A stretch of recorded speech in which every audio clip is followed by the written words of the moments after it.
Paul Wilson. I'm Chris Ehmke. And this is Diesel Performance Podcast. Guys, we want to give a big shout out to our sponsors, and you can hear me and Chris talking about them right now. I want to give a big shout out to Calibrated Power, home of DuramaxTuner.com. Chris, that's where we work. That's where we love. If any of our listeners are going to be at UCC this upcoming weekend, please come to the booth. We'll be there. Chris and I will be there. We'll be there Saturday at 2 p.m. We're going to be doing a live transmission build. We have our expert transmission builder coming to the show. Specifically to put together a transmission in front of everybody.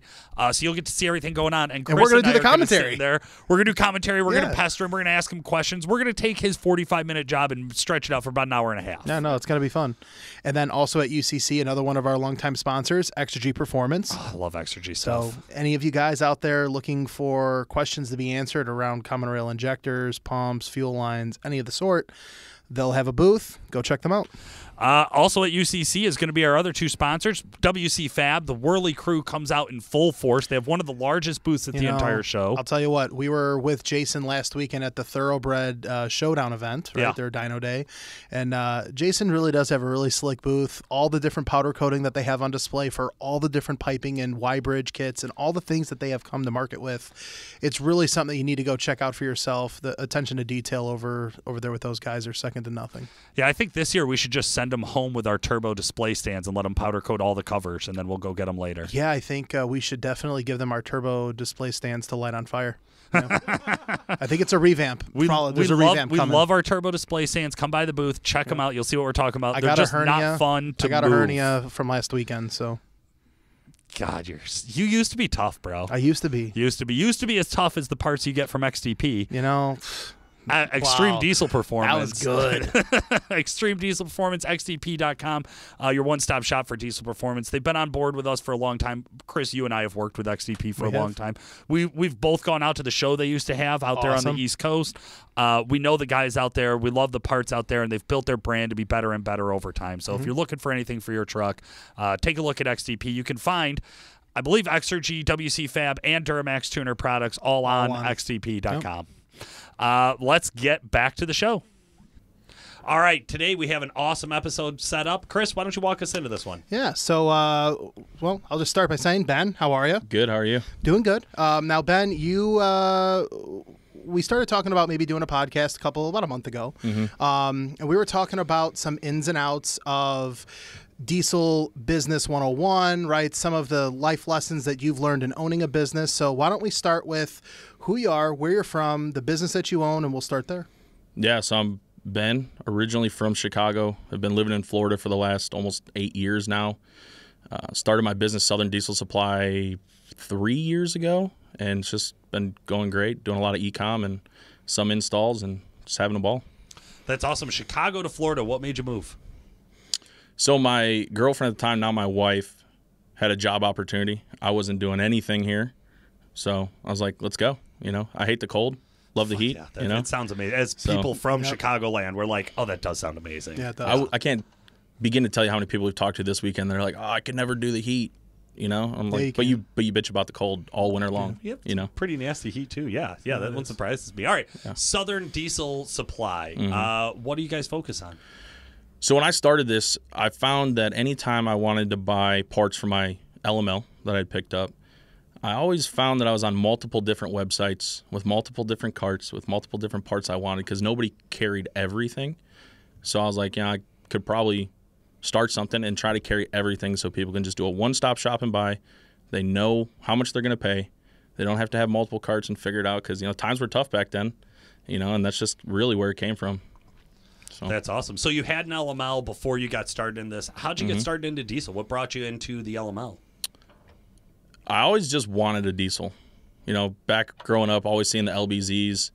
Used to go to truck pulls out in Mendota, Illinois. Oh, yeah. And would always see the cat-eye trucks with the headlight removed so they get more air in the airbox during the sled pull. And that's sled pull 101, man. Yeah. Sure. I always thought it was the coolest thing in the early 2000s. And it was just kind of something that I had put on my radar that I said, if I get a diesel truck one day, that's when I feel like I'll make it.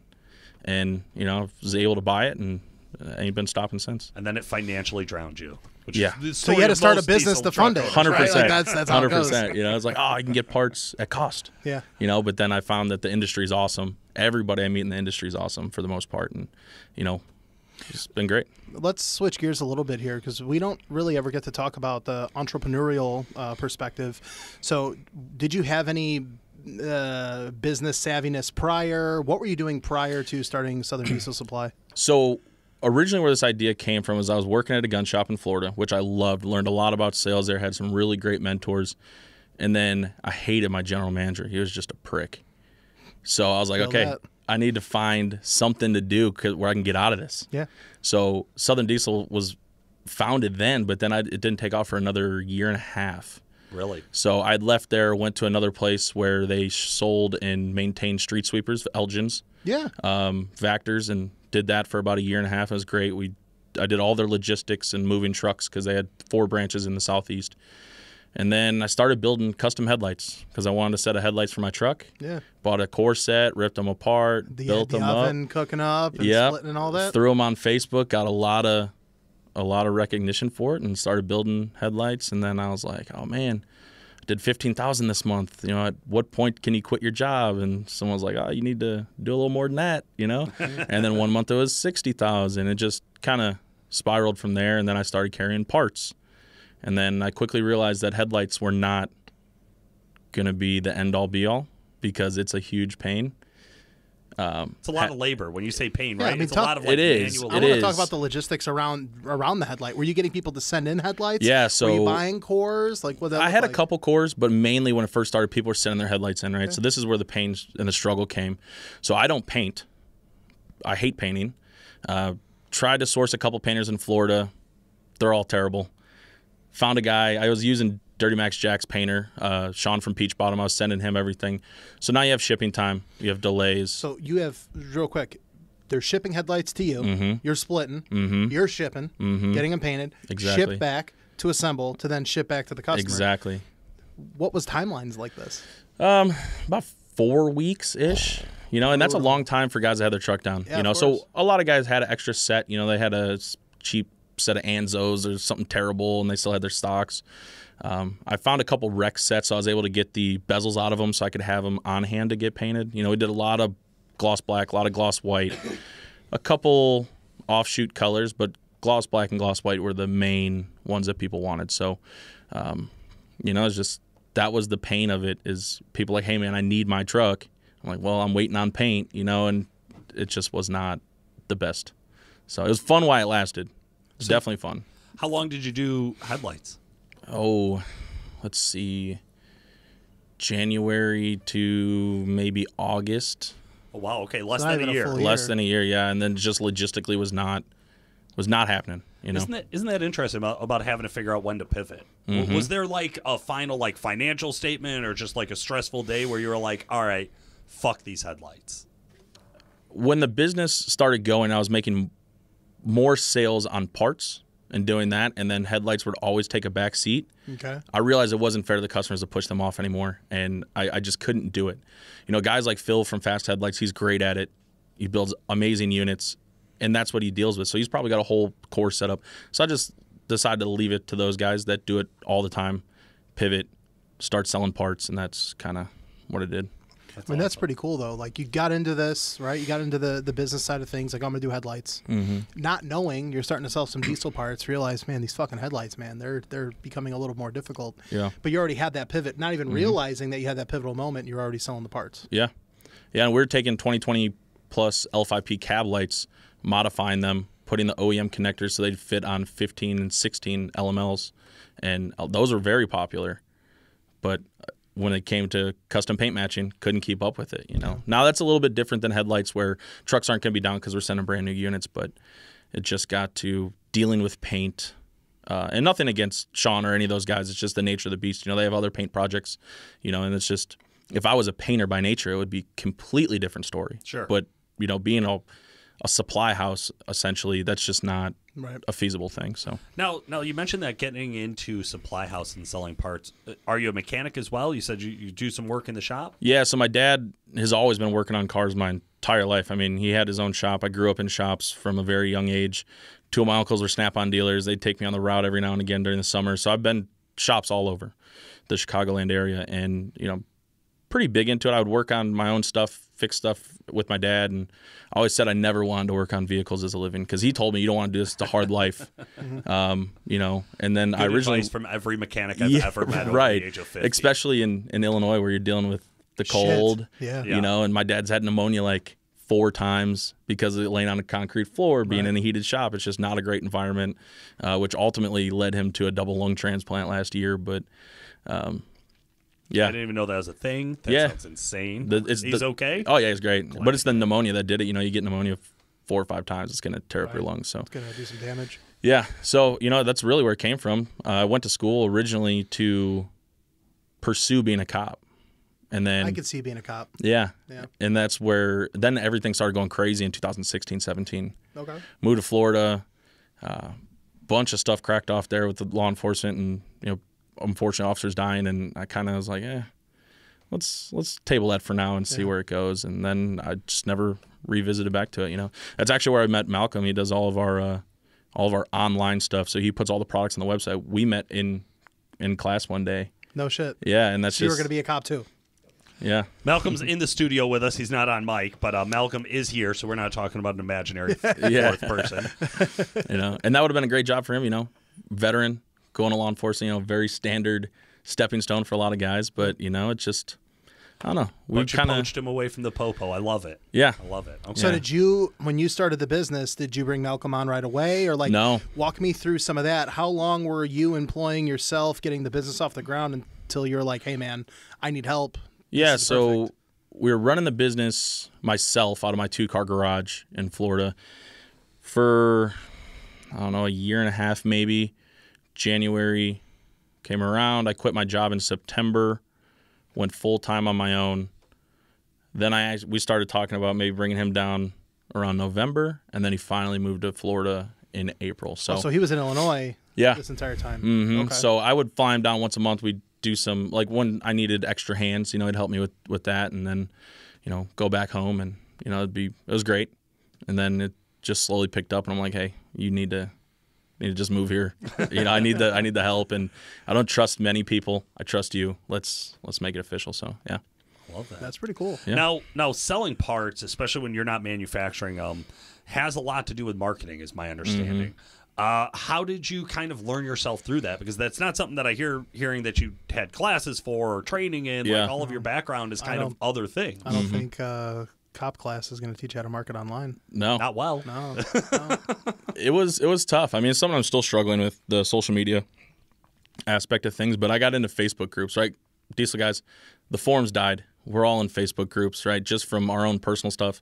And then I seen guys selling stuff, and, you know, I was buying from some of those guys, and I was like, oh, if they can do it, I can maybe do it. So now all my 99% of our business comes through Facebook groups. You know, we get a lot of DMs. We talk to a lot of guys, send them invoices for parts. You know, we have the website, but a lot of people like to do that. You know, it's through the internet, so it's not face to face, but they feel like they have a connection to you.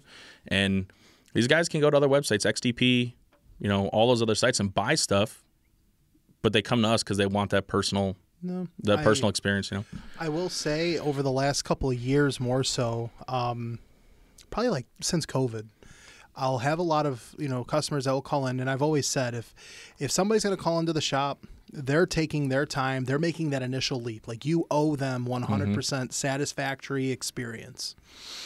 But I find a lot more of times either email inquiries, chat channel inquiries through the website, or like even like my personal Facebook stuff if I'm on the forums commenting, posting, or whatever. But people want that one-on-one, right? They don't want to feel like they want to know that they're being backed by a big business, but they don't want that big business experience when it comes to that one-to-one side of things. Now, another thing that's weird is I feel like with the way people process payments, people are always inclined to, send me whatever and I'll PayPal pay or whatever the case may be. But you get them on the phone, it's like, well, we'll just take your credit card over the phone. People are like, I'm little sketchy about that. Like, you get some of that kickback. So it's crazy to see how that's changed over like at least the last 10 years being in this industry. So yeah, I mean, that's another thing, the processing payments. You know, obviously guys are always scared about getting ripped off on Facebook, right? We see it all the time, the scammers. I can't tell you how many times I've had scammers in my own Facebook groups use pictures that I've posted for something for sale or marketing, and now they're trying to sell it. Just, you know, so guys get weary of that. But, you know, I'll have guys that want to say, hey, I'll just, you know, save me 3%. I'll send you friends and family. I'm like, listen, I appreciate that. I want you to feel secure in your payment. I don't, you know, that's not what I'm about. If you feel comfortable doing that, I guess we can do it. But I'm trying to do it above the book all the time, make the customer feel as safe as possible, that their payment's safe and guaranteed, and, you know, that we're not scamming nobody. And 3% for like the cost of doing business, right, is like it's a pretty reasonable fee. Yeah. But it does bring up the point that there's a lot of cost and things that come up when you start running a small business. What are some of the challenges? What are some of the surprises you've run into as you've started this? Ooh, taxes.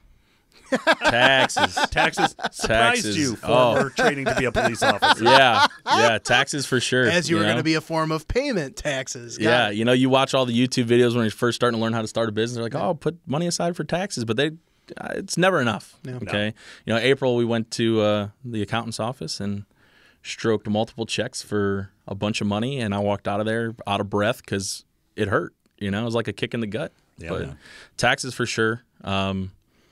Unemployment, you know, that's something they don't tell you about. You got to stroke a check to the state every quarter for unemployment.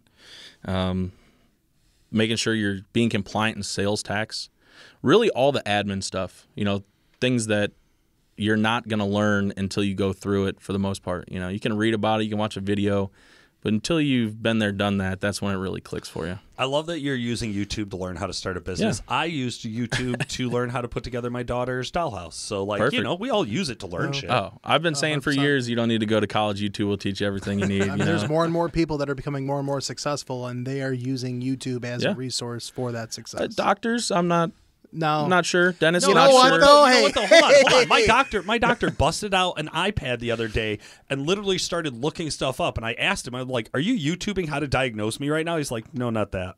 And I was like, "But is it YouTube?" Like, but the technology, the access of shared information, I think that's one of the crucial parts where, you know, 20 years ago, if you wanted to share information, you had to like go and meet people, and it was atrocious, or, you know, read blogs, right? Which encyclopedias.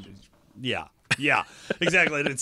I would love an encyclopedia article on how to start a business that's like 3 paragraphs long. And you just use ChatGPT now. It'll write you a whole business plan. Have you tried ChatGPT for any of your marketing efforts? That's one new thing I've been trying here. Yeah, it's been great. I can be creative if I have enough time. Yep.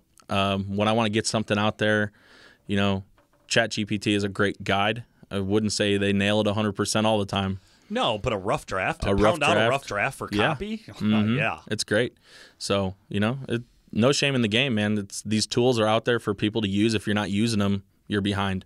That's it. You know, I get you want to be 100% in control. You want to feel like you're doing it all, but the tools are there. Why not use them to elevate yourself? So, I mean, it's all about evolving at that point too, right? Like, you could be the smartest dude in the room, but if you're not evolving yourself and learning and putting yourself through those trials and tribulations, like, you're never going to be better than what you were. Well, that evolution of technology impacts all of us in the way of just how vehicles are manufactured and what vehicles come with now, right? Like, from a tuning standpoint, from mine and Chris's world, you know, tuning options and being able to release tuning for new ECMs used to be quick or quicker.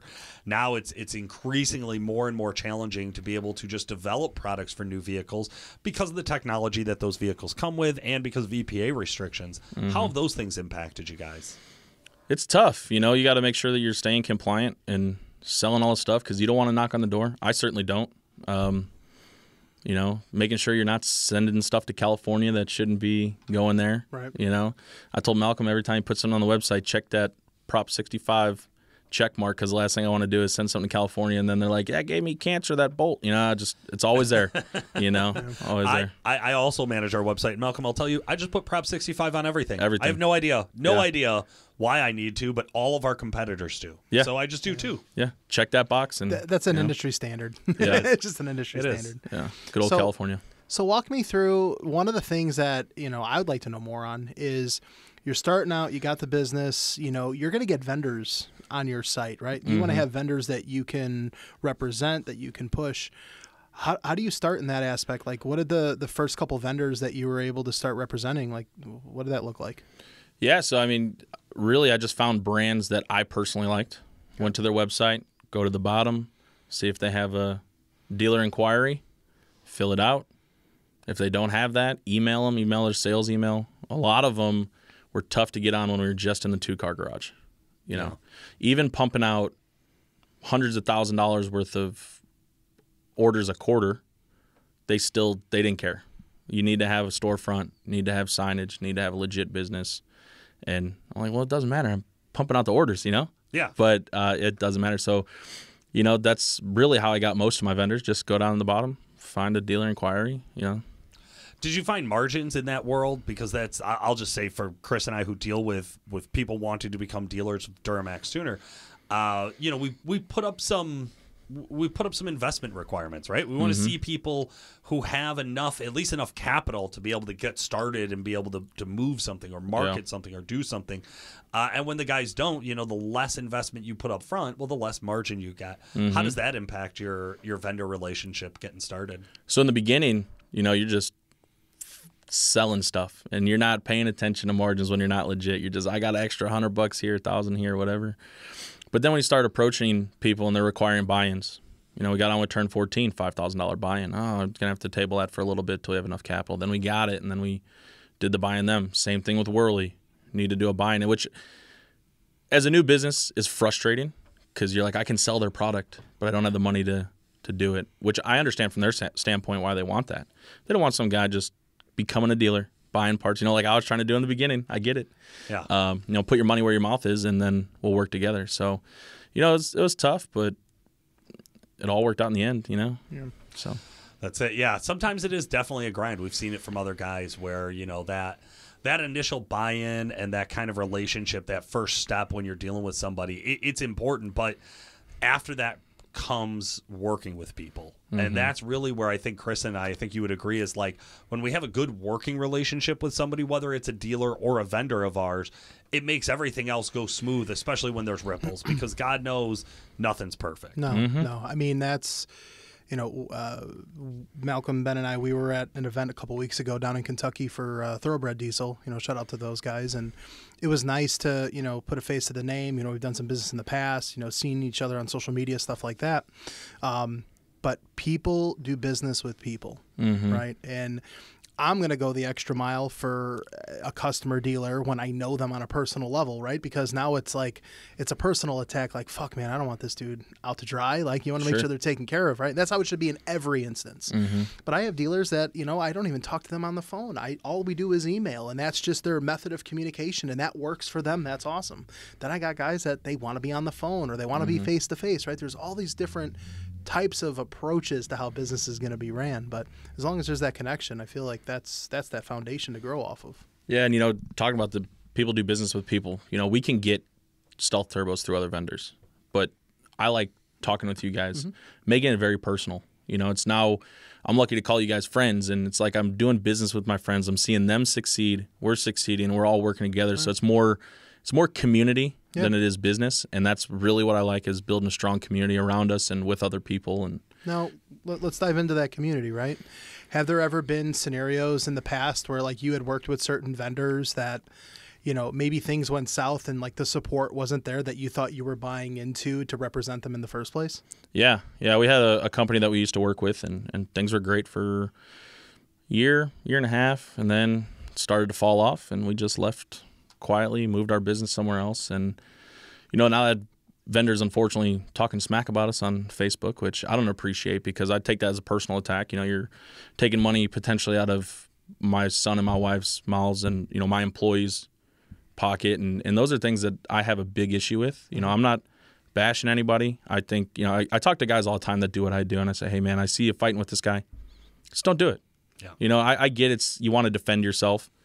I want to defend myself, but when you get a bunch of people looking through the groups and they're like, oh, this guy's always going after somebody, you know, that just turns you off, you know? It really does. And I think, you know, we've had some high-strung scenarios over the years. Paul There's and I, some motherfuckers I hate. We've been here. I mean, Paul and I collectively, we have 21 years here, you know? Yeah. And thanks for making me feel old. You see some shit bags. Had lunch today. Oh, but there's been eras, like not just seen some shit. We've seen eras of shit. Yeah. Like, you know, 10 years, 11 years being here, like there's the 14-15 era, and like there's all these different pockets of people. And I can think of every couple of years there's a shop or a supply company of some sort that just starts throwing shots, and they get sloppy in doing so. Business owners making Facebook videos calling shops out for doing things the way they didn't want, as yes, their message gets across, and yes, their message is heard, but that doesn't resonate with every individual. Well, it's so funny to me how these things play out. Like, okay, Ultimate Call-Out Challenge is based off of a Facebook fight. Yeah. Mm-hmm. It's a pissing contest between two people on got the smaller dick. On who's probably arguably the number one best pissing match that's ever turned into something. Oh, for sure. You know 100%, what I mean? I agree. But we've also seen Facebook arguments between shop owners or high level, people who work in the industry cancel events. Yeah. So we've seen it go that way. We've seen a lot of it kind of go back and forth throughout the years. I'm a big fan of your strategy here. I don't give energy to negativity. Yeah. So what we do on social media is about promoting the business and educating people. That's it. It's not about trying to prove I'm right. And you can go back through any of the fights we've had on Facebook, because I've run our Facebook. I've fucked up. I've done this wrong. And you can go back to any of those forever living documents and see where it turned the tide and people's opinion of how that tide turned. I don't think a lot of people in the industry hate Fast for calling out people who are undercutting MAP. Right. And they make videos calling out the specific company. Like it's a very big move that they've done. Definitely. But I think most people, the reception of it is like kind of respect of how they handled it, how transparent they were. Yes, it was brutal. Yes, it's a tough move. But I'll tell you what, name a vendor who sells Fast under MAP. Yeah, well, I mean, another one, too. You'd be crazy. Since you're doing a brand name drop like that, Banks is another one, right? We have seen it so many times. There will be products, and they will call out the competitor's product. Right? Watch it, Chris. They're going to come for you. People love Gale. I know. And that's fine. Gale. That's fine. I have Gale's products on my truck, right? I'm not discrediting that. But I have also been a younger form of myself where I would go to you or go to Nick and say, hey, we gotta do it this way. We need to compare our product to this product, and fuck what that product is. Our product's better, right? Well, that will resonate with a certain group of people. Yep. But to the other group of people, it comes off really standoffish. It is my least favorite era of Banks marketing. I liked much better. I think a lot of us fell in love with Gale Banks, and I'm a Banks fan too. Fell in love with Gale Banks when he was out in the days of magazines setting records. Oh, for sure. When he was out there, and it wasn't about fuck that guy. It was about look at how awesome I am. I love that. Yeah. Right. The newer stuff with the direct comparison where you rip apart a competitor, I don't think it was as well received as they were hoping. No. I think some of the response to that just kind of shows what we're talking about. It's like, don't give energy to negative energy. Of course. This is where people seem to really resonate is when you can find groups of people who you get along with. Yeah. Who are some of the other people in the industry that you think are really notable? Guys who you think have really done it right? Guys that you're like, these are guys who are in our tribe? Well, we work a lot with Whirly. Amazing products. Everybody wants them under the truck, and I mean, they make great benefits. They look great. Customer service is awesome. Fit and finish is great. So that's a good one. PPE. We do a lot with PPE. They're great. Been around forever. Yeah. Yeah.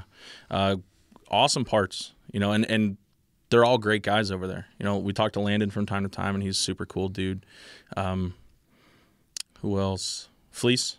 Great dudes. Sure. We got a great relationship with Fleece, and, we always love talking with them and picking their brain on different things. We're going to be over at their facility on Friday, and, they're always very welcoming and always willing to teach. So you guys, Well, appreciate the shout out. Yeah. Calibrated's great. Sure. I would say those are some of the big ones, And then we have vendors like, Thoroughbred. Chris Shear at Thoroughbred. I mean, hands down, one of the best dudes. One of the best guys. I look at him kind of as a big brother because he kind of, when I first got into it, started going to events, I didn't know what the hell I was doing, And he's really kind of taken me under his wing and shown me things and introduced me to a lot of great people. We were walking around a PRI. He's like, oh, let me go show you this guy, and we'll talk to him for a little bit. And then, he's just very good. He's very nurturing, and the hospitality that those everybody down at Thoroughbred bring to the table, Chris, Wade, and the guys, you feel you feel appreciated, and you're welcomed. And I've done a lot of shows for a lot of years for a lot of companies, and I'm not bashing anyone in particular, but I feel like they go that extra step of just saying, hey, we see you, we appreciate you. Yeah. You know, goes a long way. Yeah. Yeah. You know, back to what you guys are talking about with Gale Banks and, you know, their video strategies. You guys did a similar video comparing SMB Whirly intakes. We did. Sure. And you did it right. You just put the data out there and you let people come up with their own opinion. There's no negativity. There's no positivity. You know, you just say, this is what this did. Yeah. Make up your mind. Pick what you want. There's a reality, I think, a lot of us who have matured throughout this industry that understand that there is no one awesomest part. There's nobody's the best. You could be the best for this group of people, and they could be the best for that group of people, and you're all great. Everybody gets a participation trophy. There's that. But you need to know, you as a consumer need to know what group you're in. Right. So I think if you're presented that data in an intelligent, some would even say monotonous way that Nick does. You say that. You say that. Guys like me appreciate that. I seen Nick at Thoroughbred, and I said, hey, man, I just want to let you know, I appreciate your 45-minute long videos. He's like, yeah, they tell me I shouldn't do it. I was like, just know, I'm the they in that. I'm the they in that. Just know there's people like me that are nerds like you and want to watch every single second of it, you know? I'll pause it. If I got to go do something, I'll come back to it 3 days later and hit play again. No, you know, I'm about it. When I don't have Nick in the office for like a week at a time, I have to listen to him. I'll watch one of the old videos. Yeah. You know, I'll listen to get my 45 minutes of Nick. Yeah. You know? I do. Get my 45 minutes of Nick. You know, listen, I've like Chris said, we've worked with Nick for a long time. I think there's this thing that you'll see, and I think you guys will develop this as well, is as you work through your marketing plans, it's a living document. It's something that's always changing. Your identity, how you communicate with your customers, it's going to continuously move. I never in a million years thought we would be on TikTok as a company because I thought it was for 13-year-old girls. Sure. And then we started learning more about it and measuring demographics and seeing how many people post TikTok videos in their social media account. And we're like, oh, wait a minute. This is real. This isn't like Snapchat. Right. We had a guy 7-8 years ago who was like, Snapchat's going to be huge. And I'm like, Snapchat's kind of for sending dick pics. Like, I don't know how we're going to utilize this. How do I leverage But TikTok wasn't a thing then. And like TikTok just streamlined Snapchat and made it to go towards all of the other like social media outlets in a sense, right? Like it took... I feel like TikTok is just one of those things where it took pieces, right, of other social media channels, and now you're seeing other social media outlets take on what TikTok has brought. Yeah. I mean, YouTube TikTok's Shorts, thank God. Yep. YouTube Shorts, Reels, you know, they all got it from TikTok. It is. You know? And even on Snapchat, they have that now. So, I mean, there's a whole marketing thing you can do on Snapchat if you want. There you is. Know? There it's is. not my cup of tea. It's you know, that's for friends and family, quick pictures, you know, hey, this is what we did to the truck today, or this is what my son's up to. Right. You know, just keep it personal. But there are business plans that are built around Snapchat, and it works. Yeah. You know? Yeah, absolutely. And that's why I say it's like it's one of those things where you'll find you continuously are trying to get better. And that's what I like hearing about you guys. Yeah. What are some of the stuff that you started doing wrong that you've changed? Like what are some of the pivots you've made besides just, you know, the headlights to the parts? Finding a website developer that's going to work with you and do the things that you need, you know. So give your up ears now. burning, dude. Are you fucking Give up staring now. at what we deal with? Give up now. I started with Wix, and it was great when awesome. you're Awesome to doing start. a couple parts. Yeah. But when you want to build it out and you want to have the GM tab, and then all the RPOs, and then all the categories, you know, they only go out to 100 pages. That's a problem. You know, you get on any big website, they have 1,000 pages. Easy. Yeah. You know, and so we found a new developer, and that's a whole subject in itself. Building a website is terrible. I've hated every second of it. It's cost a shit ton of money, and is just now starting to be better. You know, we've been working with this developer for the last year, and then the website's been live for a while, but it's slow as shit.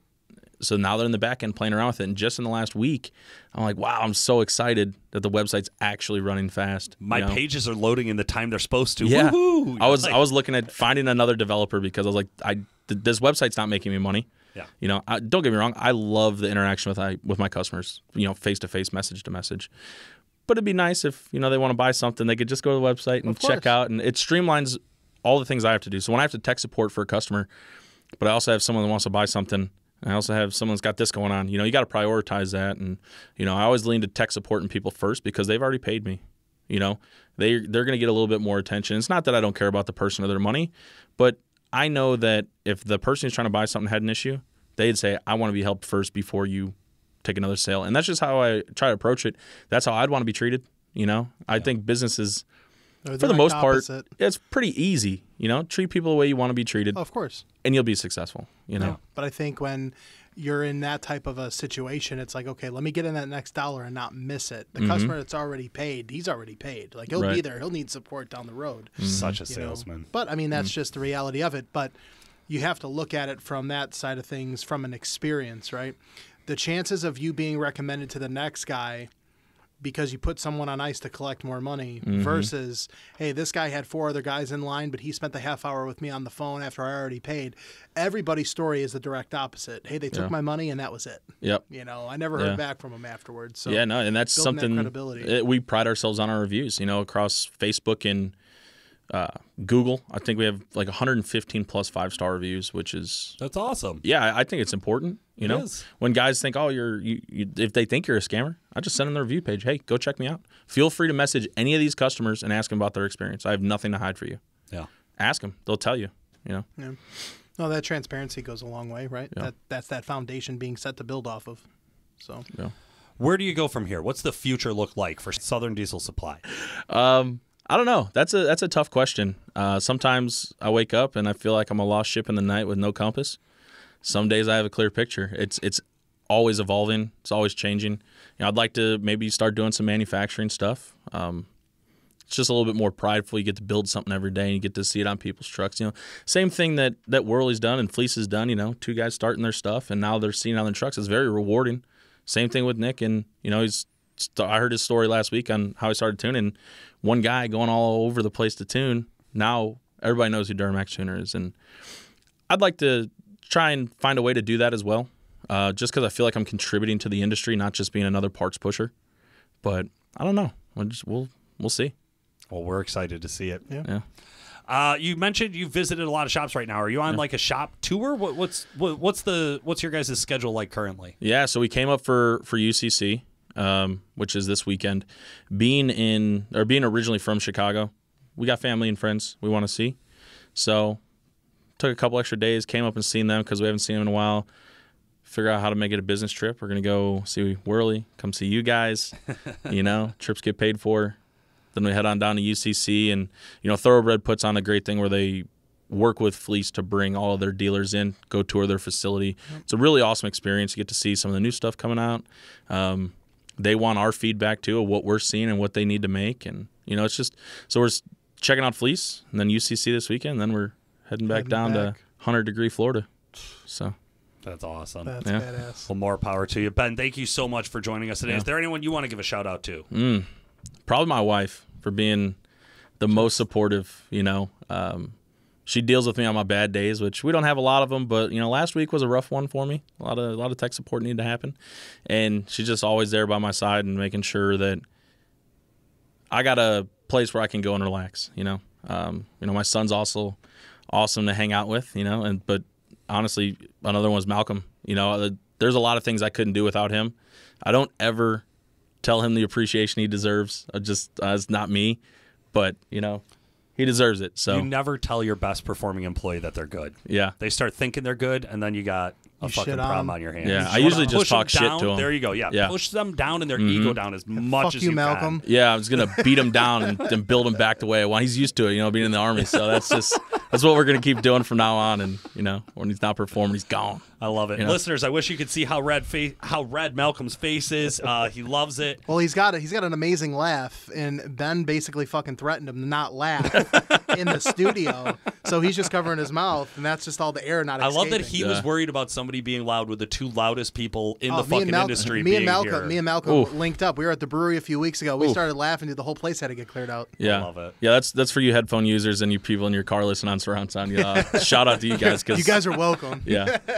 This would be the last podcast you'd ever hear if Malcolm was on here laughing. So, Ben, thank you so much for Thanks for having me. Today. Okay, and then check out Ben. Ben, where could they find you if they want to learn more about you and want to learn more about Southern Diesel Supply? SouthernDieselSupply.com. Southern Diesel Supply on Instagram and Facebook and all the typical places, you know, TikTok. Type Southern Diesel Supply in and go. Yeah, just go. I love it. All go right. like our videos, please. Thank you so much for joining us, guys. This has been Paul Wilson. And Chris Ehmke. Thanks for listening. Thanks for joining us today, guys. This has been Paul Wilson. And Chris Ehmke. Make sure to like and subscribe, and we'll talk to you again soon. I appreciate your 45-minute long videos. He's like, yeah, they tell me I shouldn't do it. I was like, just know. I'm the they in that. I'm the they in that. Just know there's people like me that are nerds like you and want to watch every single second of it.